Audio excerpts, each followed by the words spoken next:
Et j'espère qu'une femme va se reconnaître ce soir dans ce que le Seigneur veut lui dire, en fait. Donc, en fait, mon partage est vraiment basé sur le livre de Luc. Mon partage est vraiment basé sur le livre de Luc. Luc au chapitre 10, du verset 38 au verset 42. Donc, il s'agit de l'histoire de deux sœurs, une nommée Marthe et l'autre nommée Marie. Je vais lire pour nous la portion du texte. Luc 10, 38 à 42, Luc 10, 38 à 42. Donc, la parole de Dieu nous dit, dans cette portion du texte, je lis pour nous, comme Jésus était en chemin avec ses disciples, il entra dans un village et une femme nommée Marthe, le reçut dans sa maison. Elle avait une sœur nommée Marie qui s'étant assise aux pieds du Seigneur, écoutait sa parole. Marthe, occupée à divers soins domestiques, survint et dit, Seigneur, cela ne te fait-il rien que ma sœur me laisse seule pour servir? Dis-lui donc de m'aider. Le Seigneur lui répondit, Marthe, Marthe, tu t'inquiètes et tu t'agites pour beaucoup de choses. Une seule chose est nécessaire. Marie a choisi la bonne part qui ne lui sera point ôtée. Alléluia. Amen. Donc, on regarde ici, je veux juste un peu nous mettre dans le contexte de ce fragment de texte que je viens de lire. On parle de l'histoire de Marthe et Marie, qui sont les deux sœurs de Lazare. Et on connaît l'histoire de Lazare, Lazare que le Seigneur avait ressuscité d'entre les morts. Donc, le Seigneur décide de s'arrêter chez Marthe avec ses disciples pour un temps de rafraîchissement. Et Marthe, bienveillante, elle a décidé de recevoir le Seigneur dans sa maison, connaissant qui il était là. Et puis, quand j'étais en train de penser à ce texte, je disais, je voyais un peu, nous, en tant que femmes, lorsque on va recevoir quelqu'un, je parle même seulement des simples amis, on fait, lorsqu'on a un ami qui nous appelle, qui dit, oh, maman, je vais te rendre visite.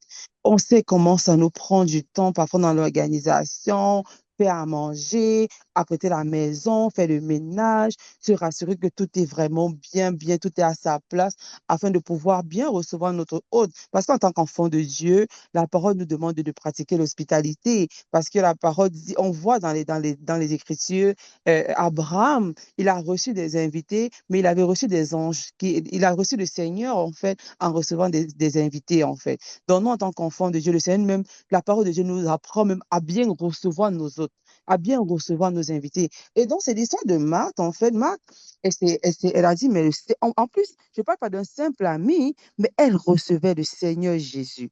Elle recevait le Messie, celui-là qui a ressuscité son frère d'entre les morts. Et elle recevait celui-là, elle savait, celui-là qui opère des miracles. Elle a vu des miracles, des prodiges. C'était celui-là qui est capable de dire à la tempête, tempête, calme-toi, la tempête se calme. Elle recevait celui-là qui, juste à la mention d'une parole, les choses prennent place.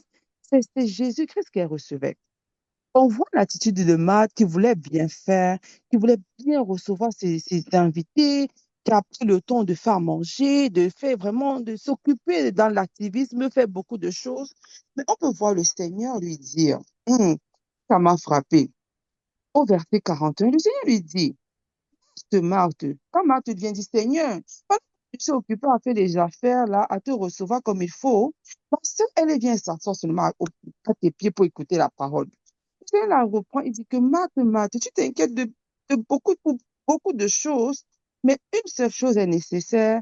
Marie a choisi la bonne part qui ne lui sera point ôtée. Wow.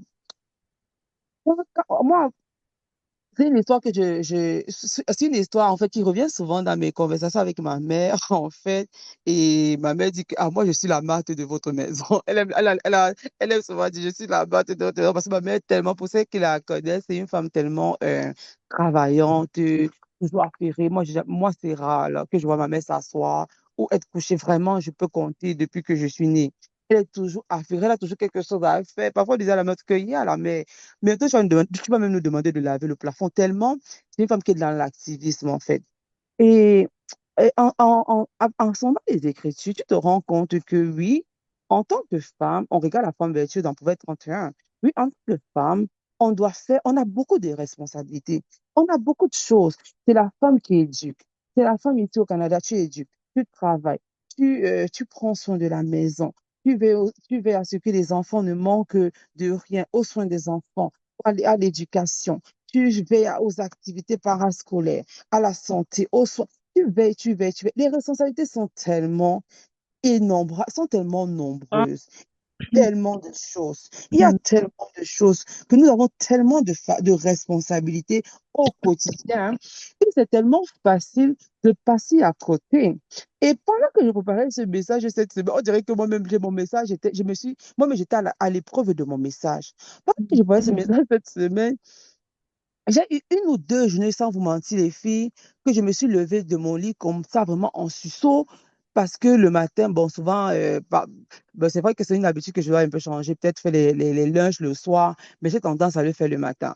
Dans le matin, mon mari devait aller au travail et puis il me dit, oh là, je suis en retard, s'il te plaît, est-ce que tu veux m'aider à faire ma boîte à lunch, s'il te plaît? Je me suis réveillée en sursaut, j'ai dit, ok, je vais faire la boîte à lunch rapidement et après, je vais retourner prier avant d'embarquer dans la journée, on fait les activités de la journée. Donc, moi, voilà, alors piège, je descends rapidement pour faire le lunch et tout. J'arrive à la cuisine, je regarde la cuisine, je dis que, hé, ici, là, il y a telle chose à faire. Je te regarde, je dis que non. Ok, d'accord, je fais un peu, je range un peu. Après, je dis que, ah, j'ai même le lavage à faire. Je dis que je mets même une brassée d'habits. Après, je vais monter prier. Après, je dis que non. Pendant que je lance la brassée d'habits, même avant de me coucher, j'avais trempé le haricot. J'ai même mis le haricot là une fois. Ça a cuit une fois. Donc, c'est comme ça que je me suis retrouvée jusqu'à midi 13h. My God, je n'avais même pas prié. J'avais même pas prié. J'étais tellement dans les activités, dans les activités, dans les activités. Et on connaît comment la journée d'une femme peut être remplie. On connaît comment la journée d'une femme peut être remplie. Ça ne finit jamais. Ça ne finit jamais. Tellement il y a des choses à faire. Tellement il y a des choses à faire. Mais, et aussi, il y a quelqu'un, un prédicateur, un homme de Dieu reconnu, qui disait un jour, je l'écoutais un jour, j'allais travailler, et il disait, si, enfants de Dieu, si vous les chrétiens, vous pensez que si vous avez juste besoin en fait d'un espace fermé, un espace calme, si tu as besoin d'être agenoué pour prier, c'est que le diable t'a eu, c'est que le diable t'a gagné en fait. Et ce que je vais encore souligner ce soir, oui, moi, ce que je comprends de ce texte, c'est que nous devons avoir des temps d'intimité avec le Seigneur, des temps de communion avec le Seigneur. Parce qu'il y a des moments que tu dois prendre à part pour écouter la voix de Dieu, pour échanger même avec le Seigneur. Mais aussi, parce que parfois on se dit que non, il faut que tout soit parfait, calme bien, que tu sois à genoux vraiment pour sentir que je prie. Mais maman, on peut le faire en tout temps. Tu peux le faire dans ta cuisine, tu peux le faire au travail, tu peux le faire en conduisant. Parce que le Seigneur dit qu'il n'habite pas dans des maisons faites de main d'homme. Il est présent dans ton cœur. Il est omniprésent. Il est toujours là. Il est toujours là. Pendant que tu pries, pendant que tu cuisines, tu vois un truc, tu déclares la parole. Tu pries, tu pries, on peut le faire, mais c'est que parfois on est tellement concentré dans ce qu'on a fait qu'on ne le fait même pas en fait. On n'est même pas connecté. On est ailleurs complètement. On arrive, parfois c'est le téléphone, tu es au téléphone avec une amie et puis tu es ailleurs en fait, tu es ailleurs. Mais moi, le texte de ce soir, en fait, ouvre mon esprit. Oui, il y a les temps, on peut le faire en tout temps, mais il y a les moments où il faut se mettre à part. Il faut se mettre à part, il faut prendre un temps d'arrêt. Il faut marquer un temps d'arrêt. Femme de Dieu, femme de foi, il faut s'arrêter. Parce que la parole de Dieu dit que la femme sache bâtir sa maison, et c'est la femme, en fait, qui est comme la sentinelle. Moi, je dis, nous, en tant que femmes, nous devons être des sentinelles. Et si toi, femme, tu ne prends pas le temps dans la prière, comment vas-tu être la sentinelle?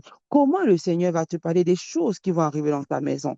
Si tu es distraite, si tu as le temps juste dans l'activisme, et en plus, comme je dis, la saison en ce moment laquelle nous sommes n'est tellement pas propice, en fait, n'est tellement pas favorable pour avoir des temps de qualité dans la prière. Tellement il y a des choses, il y a les programmes, il y a les invitations, il y a les vacances, il y a tellement de distractions que j'en passe. Il y a tellement de distractions, mais nous devons avoir cette bonne conscience que si je ne prends pas le temps dans la parole, je vais décroître. Parce qu'avec le Seigneur, il n'y a pas de stagnation, hein. Soit tu grandis, soit tu décroît. Il n'y a pas que je suis stable. Non, non, ça n'existe pas. Parce que la parole de Dieu dit encore dans Apocalypse que si tu es tiède, je vais te vomir. Soit tu es chaud, soit tu es froid. Il n'y a pas de milieu. Il n'y a pas que je suis juste je fais le maintien. Je suis dans le non, c'est le juste milieu. Non, maman. Non. Le Seigneur veut qu'on grandisse avec lui. Et ça passe par les temps de prière. Ça passe par la lecture de la parole. Et si même la lecture est parfois difficile, moi, en début d'année, le Seigneur m'a mis vraiment à cœur de rentrer dans les Écritures, de connaître, de lire sa parole, de passer dans la lecture de la parole. Et parfois, ça soit pour lire, ça nous prend beaucoup d'énergie. Moi, j'ai décidé d'écouter en audio, en voiture, j'écoute. Même à la maison, parfois, je mets l'audio. Avant, ce que je faisais, j'écoutais beaucoup la louange, mais le Seigneur me dit, je veux que tu connaisses ma parole. Je veux que tu prennes le temps pour la connaître. Et, et je me rappelle encore du message de maman la semaine passée où elle disait, si tu ne connais pas il faut connaître la parole de Dieu. Si tu ne la connais pas, parce que c'est le seul langage que le Seigneur comprend. C'est sa parole. Tu vas prier, oui. Tu vas prier, ta prière sera fondée sur quoi? Ta prière sera basée sur quoi? La parole du Seigneur veut que nous remplissons de sa parole et que nous demeurons dans l'intimité avec lui. Donc, je vais t'interpeller une femme ce soir. Est-ce que tu as encore des moments où où tu laisses le tourbillon de la vie à côté? Tu laisses les tâches ménagères qui ne finissent point à côté. Tu abandonnes l'agitation pour oser passer un temps de qualité avec le Seigneur. En âme et conscience, moi, on est là, en fait, ce temps de partage, ce sont des temps qu'on prend à part pour s'encourager, pour s'édifier. Et je bénis le Seigneur pour ce programme parce qu'on l'a de façon hebdomadaire. L'église, comme je dis, l'église ne se vit pas le dimanche. L'église, c'est tous les jours. Et par la grâce de Dieu, on a ce jeudi, on a le vendredi où on peut encore se fortifier et s'encourager. Donc, ce soir, je pose la question à une femme. As-tu encore des moments d'intimité avec ton Seigneur? As-tu encore des moments de qualité? En une semaine, combien de temps prends-tu à part avec le Seigneur pour l'écouter, pour lui parler? Moment, si ça fait un moment que tu sens que tu ne touches pas, il y a quelque chose que tu sens que tu le fais, mais peut-être ça ne donne pas, ou tu ne le fais pas, maman, je t'encourage à le faire. Recommence, recommence, retourne vers ton premier amour. Retourne vers ton premier amour. Retourne au pied pour écouter le maître, comme a fait Marie. Elle a laissé l'agitation, elle a laissé les tâches ménagères. Sa sœur pouvait être fâchée contre elle, mais le Seigneur lui dit, Marthe, Marthe, tu t'inquiètes pour beaucoup de choses, mais Marie a choisi la bonne part qui ne lui sera point ôtée. Elle ne lui sera point ôtée. Cette semence-là qui a été déversée, cette parole qu'elle a reçue de moi ce soir, je me dis c'est que le Seigneur, quand il disait ce soir lors du souper là, cette parole-là ne lui sera point ôtée. Et on voit Marie plus tard parce que Marie avait une pleine conscience de qui était Jésus et on dit qu'elle avait un parfum d'une grande valeur, un art d'une grande valeur. Avant la sépulture, avant que le Seigneur ne soit crucifié, elle a embaumé le corps du Seigneur. Elle a versé parce que elle a compris c'est quoi l'adoration en fait. La femme a compris c'est quoi l'adoration, c'est quoi l'intimité avec Dieu. Si elle ne passait pas des temps de communion avec le Seigneur, je ne pense pas elle aurait posé ce geste prophétique, en fait.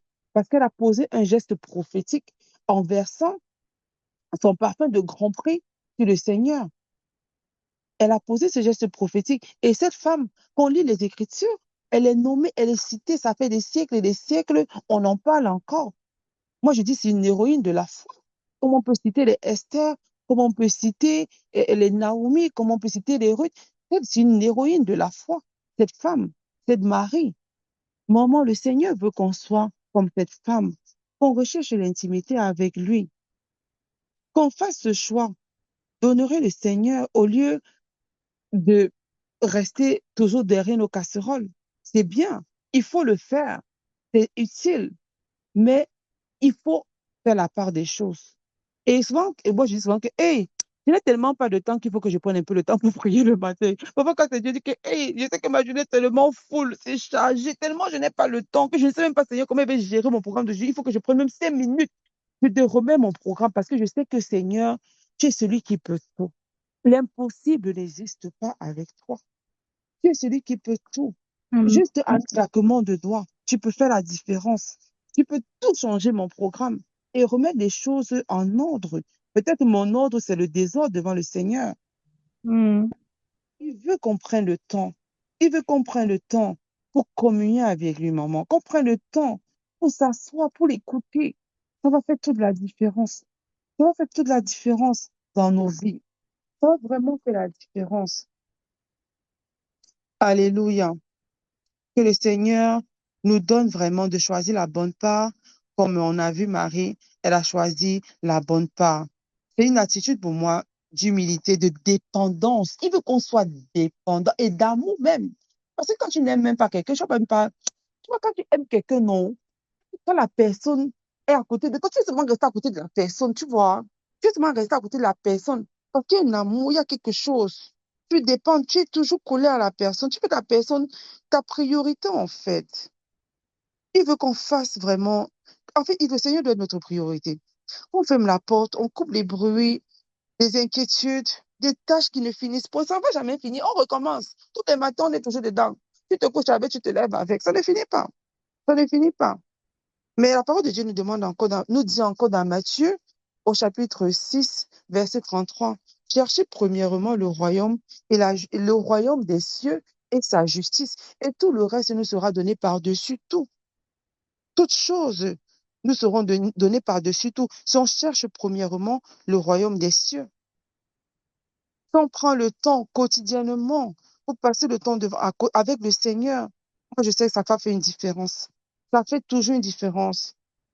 Comme c'est David qui disait, un jour dans tes pavis, Seigneur, vaut mieux que 1000 autres ailleurs. Je suis dans la joie lorsqu'on me dit, allons dans la maison du Seigneur. C'est le roi David qui pouvait le dire. Et la parole de Dieu nous dit qu'il était l'homme selon le cœur de Dieu. J'en passe tout ce qu'il a fait, mais il était l'homme selon le cœur de Dieu parce qu'il connaissait le sens de l'adoration. Il connaissait le sens de l'intimité avec le Seigneur. Il savait fermer la porte aux distractions et s'approcher au pied de la croix et demeurer avec son roi, avec son maître. Nous devons apprendre à dire non à certaines choses. Moi, je suis la première qui ne sait même pas d'abord dire non aux choses. Mais nous devons apprendre et dire oui à la présence de Dieu. Parce que c'est la présence de Dieu qui va faire toute la différence. C'est la présence de Dieu Amen. qui fait toute la différence dans nos vies, les mamans. Comme je dis, une femme à genoux est comme est plus puissante qu'une armée. Elle est plus puissante qu'une armée. Une mère qui choisit de commencer la journée au pied de la croix, maman, je te dis, ta maison est bénie, je t'assure. Tu fais l'exemple, tu vas venir témoigner ici, là, tu vas venir me raconter. Tu vas venir me dire ce que le Seigneur a fait parce qu'il va le faire. Il n'est pas un Dieu, il n'est pas un menteur, il n'est pas un homme pour mentir. Quand il dit la chose s'accomplit. Mais si tu lui demandes conformément à sa parole, si tu mets sa parole en pratique, maman, il fait de toi sa priorité. C'est une réalité, c'est une vérité. Alléluia. Amen. Ma petite exhortation ce soir, mon petit encouragement, encourage une femme à demeurer au pied de la croix. Encourage une femme à chercher premièrement le royaume des cieux et sa justice. Encourage une femme à fermer la porte aux distractions et à demeurer au pied de la croix. Vraiment, c'est vraiment ça que je voulais partager avec vous ce soir et me rappeler encore vraiment Luc, Luc 10, chapitre 42, où le Seigneur pouvait dire, Marie, elle a choisi la bonne part, qui ne lui sera point ôtée. Que la part, les mamans, que les choix que vous faites aujourd'hui, de demeurer au pied de la croix du Seigneur, que ce choix-là ne vous soit pas ôté dans le nom de Jésus. Amen. Amen. Alléluia. On va prier. Je ne sais pas si, j'avais demandé si quelqu'un avait des sujets de prière, mais si on n'a pas les sujets de prière, moi j'avais quelques sujets de prière pour nous ce soir. On va prier. On va intercéder ensemble. On va intercéder ensemble, on va demander au Seigneur. Et puis le Seigneur, il est fidèle et juste. Il dit que si on demande quelque chose, conformément à sa parole, il va nous répondre. Il va nous répondre. Je vais prier ce soir. On va demander au Seigneur de nous accorder la grâce Être des femmes de Dieu, des femmes de feu, des femmes de foi, des femmes qui mettent le Seigneur en priorité. Alléluia. On va prier. Seigneur Dieu de grâce et de bonté, Père éternel, je te prie ce soir, afin que tu nous aides, roi des rois, à choisir la bonne part, cette part-là qui ne nous sera point ôtée. Comme Marie, elle a fait ce choix audacieux, éternel, de s'asseoir au pied de ta croix, de s'asseoir à tes pieds, pendant que sa sœur Marthe était dans l'activisme, Seigneur. Je prie, roi des rois, que tu me donnes, Père éternel, de choisir la bonne part. Que malgré les occupations quotidiennes, Père éternel, malgré les tâches qui sont multiples, malgré les responsabilités, roi des rois, qui me dépassent même parfois. Seigneur, je prie que tu me donnes, éternel, d'être assoiffé de ta présence. Donne-moi d'être assoiffé, de me remplir de ta parole. Donne-moi, Seigneur, de chercher ta bouche, de chercher ta face et non chercher ce que tu peux me donner. Père éternel, je prie dans le nom de Jésus, ô roi des rois, que tu me donnes de demeurer attaché, de demeurer connecté à toi, Seigneur. Je prie, roi des rois, que tu me donnes, Père éternel, de te désirer plus que l'or et plus que l'argent, de te chercher toi seul. Premièrement, avant toute autre chose, Père éternel, je prie pour une sœur ce soir. Je prie pour une femme connectée en ce lieu. Que tu nous donnes, Seigneur, d'être des femmes de feu, d'être des femmes de foi, d'être des guerrières au pied de ta croix, d'être des maris, Seigneur, qui ont saisi l'essence même de la vie chrétienne, d'être des maris qui a compris le sens même de l'intimité, Père éternel. Donne-nous, Père éternel, de demeurer attachés à toi dans le nom précieux de Jésus. Alléluia. Amen. Alléluia. On va continuer à prier. On va continuer à prier. On va demander au Seigneur cet équilibre-là entre nos responsabilités, entre nos tâches et l'intimité avec Dieu. Marie n'était pas, était forcément un enfant de Dieu. Je n'ai pas dit qu'elle ne l'était pas. Mais que le Seigneur nous donne cet équilibre vraiment de pouvoir servir avec passion comme Marthe. J'aurais dit Marie, Marthe, pardon, je disais Marie tantôt. De pouvoir servir avec passion comme Marthe, avec zèle. Mais toutefois, de ne pas négliger l'intimité avec lui. Amen. Alléluia. Compris vraiment, pour avoir cet équilibre-là, pour être des femmes équilibrées. Parce qu'une femme de Dieu, c'est une femme équilibrée. Vraiment, moi je dis, une femme de Dieu, c'est une femme équilibrée. Je le sais ici, la maman, quand la femme là te fait le nyanga, tu dis que la femme, c'est une femme de Dieu qui prie, tu dis que yes, elle est équilibrée, elle prend soin de sa maison, elle s'est préparée. C'est ça une femme de Dieu. Parce que tu me dis, parce que le Seigneur, il est le Dieu de l'impossible. Maman, tu ne t'es pas préparé, tu pries, le Seigneur va te donner, il va te donner de savoir préparer. Si tu vas prendre soin des enfants, maman, tu demandes au Seigneur, il va te donner. Il est le Dieu de l'impossible. Il veut que nous soyons des femmes équilibrées. Donc ce soir, si tu manques d'équilibre, on va demander au Seigneur d'équilibre. Il va répondre. Ouais, alléluia. Amen. Seigneur Dieu de grâce et de bonté, dans le nom de Jésus, Père éternel, je viens te prier, Père éternel. Je prie afin que tu m'apprennes, Seigneur, à être cette femme équilibrée, que tu m'apprennes, Seigneur, à servir avec passion, avec zèle, comme Marthe, Seigneur, mais sans toutefois négliger l'intimité avec toi. Seigneur, je prie dans le nom de Jésus pour être une femme équilibrée en toutes choses. Seigneur, je ne veux pas délaisser un côté, mais je veux faire de toi ma priorité. Je ne veux pas délaisser mes responsabilités, Seigneur, mais je veux que tu me donnes la sagesse pour pouvoir manager, éternel, mon Dieu, mon roi, les charges qui me pèsent sur moi, Seigneur. Parce que tu dis dans ta parole que je ne nous donne pas une charge qui soit au-delà de nos capacités, Seigneur. Tu ne nous donnes pas une charge qui soit au-dessus de mes capacités ou de mes forces. Je prie, Père éternel, que tu me donnes d'être une femme équilibrée en toutes choses, Seigneur. Que tu me donnes d'être une femme équilibrée en toutes choses, roi des rois. Oh mon Dieu, que je sois passionnée dans le service, mais que je sois aussi passionnée dans la recherche de ta face. Que je sois passionnée, Seigneur, dans l'intimité avec toi, éternel. Père éternel, agis. Agis dans la vie d'une sœur connectée ce soir, même dans la vie d'une sœur qui n'est pas connectée. Agis dans la vie de mes sœurs, afin que nous soyons des femmes équilibrées dans le nom puissant de Jésus, afin que nous soyons des femmes équilibrées en toutes choses dans le nom puissant de Jésus. Alléluia. Amen. Amen. Amen. On va prier pour nos enfants pendant que nous sommes en pleine rentrée scolaire. Il y a des enfants, des sœurs parmi nous qui sont même déjà, qui sont retournés déjà à l'école. Il y en a qui sont retournés à l'école hier, aujourd'hui. Et il y a d'autres qui vont